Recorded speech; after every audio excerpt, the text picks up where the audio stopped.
நான் சொல்லவே இல்லை ஆளு சுற்றா போட்டிருக்கீங்க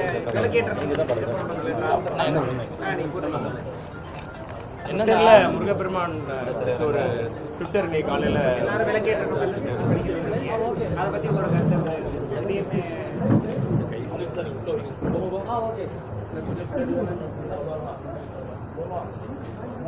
இன்று மாலை 6 மணிக்கெல்லாம் தமிழகமெங்கும் வாழும் முருக பக்தர்கள் அனைவரும் தங்களுடைய வீதிகளில் விளக்கேந்தி கந்த சஷ்டியை படிக்க வேண்டும் என்று ஒரு அறிக்கை கொடுத்திருக்கிறோம். காரணம், எங்களுக்கு நீண்ட நாள் ஆசை. நீதிமன்றம் தீர்ப்பளித்த பிறகும் கூட எங்களுக்கு திருப்பரங்குன்றத்தில் தீபம் ஏற்ற முடியாத ஒரு மன வருத்தம் எல்லா முருக பக்தர்களுக்கும் இருக்கு. ஆகவே முருக பக்தர்கள் அனைவரும் திருப்பரங்குன்றத்தில் தீபம் ஏற்றுவதற்கு இறைவனை வேண்டுவதற்காக இன்று மாலை 6 மணிக்கு எல்லா பொது இடங்களிலும் எல்லோரும் சேர்ந்து, தனித்தனியாக இல்லாமல் ஒரு தெருவில் வசிக்கின்ற எல்லா மக்களும் ஒன்று சேர்ந்து கந்த சஷ்டி படிக்க வேண்டும் என்ற ஒரு வேண்டுகோளை வைத்திருக்கிறோம். தீபம் ஏற்ற வேண்டும் என்பது எங்களது விருப்பம். வருகின்ற சட்டமன்ற தேர்தலில், பொது தேர்தலில் எங்களுடைய தேசிய ஜனநாயக கூட்டணி ஆட்சி அமைக்க வேண்டும் என்பதற்காகவும் அந்த வேண்டுதலை நாங்கள் வைத்தோம். மின்னல் வேகத்தில் திமுக கூட்டணி போயிட்டு இருக்கிற மாதிரி. மின்னல் வேணா முயல் வேகம்னு சொல்றீங்களா? மின்னல் வேகத்தில் கூட்டணி பேச்சுவார்த்தைகள், தொகுதி பங்கீடு, ஒதுக்கீடு இதெல்லாம் கம்பேர் பண்ணும்போது இருக்கிற மாதிரி அரசியல் வல்லுநர்கள் இல்லை. அங்கே ஏற்கனவே அவங்க இருந்தது தானே, அவங்களுக்கு புதிதாக ஒருத்தர் கூட்டணியில் சேர்ந்துருக்கிறாங்க, அவ்வளோதான். ஏற்கனவே இருந்தது. அதனால் மின்னல் வேகங்கிறத சொல்ல முடியாது.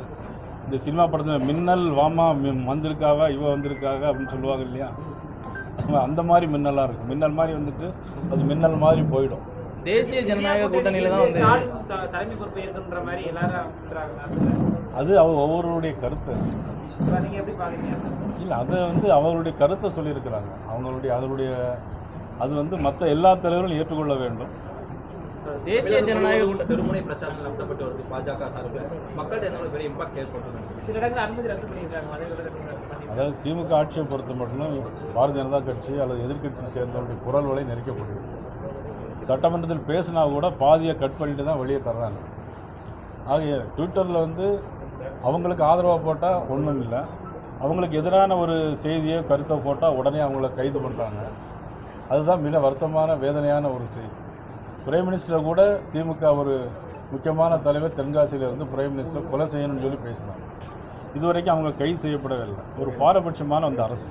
தேசிய ஜனநாயக கூட்டணியில் உங்களுடைய தொகுதி பங்கீடுக்கான பேச்சுவார்த்தை எப்போ தொடங்க போறீங்க அப்படிங்கிற மாதிரி? கண்டிப்பாக தொடங்கும்போது உங்களெல்லாம் கூப்பிட்டு சொல்லிட்டு தான் நாங்கள் கண்டிப்பாக தொடங்குவோம். இப்போ டிடிவி தினகரன் சொல்லியிருக்காரு, நான் பேச்சுவார்த்தை தேசிய ஜனநாயக கூட்டணியில் தான் நடத்துவேன், அதிமுகவோட தொகுதி பங்கீடு பேச்சுவார்த்தை நடத்த மாட்டேன் அப்படிங்கிற மாதிரி சொல்லியிருக்காரு. எல்லாமே தேசிய ஜனநாயக கூட்டணியில் தானே இருக்குது, எல்லாம் ஒன்று தானே. முதல்வர் சொல்கிறாங்க தமிழ்நாட்டில் பல முனை போட்டி இருக்குது, பலம் பொருந்திய போட்டி எனக்கு இல்லை அப்படின்னு சொல்கிறாங்களே சார் முக.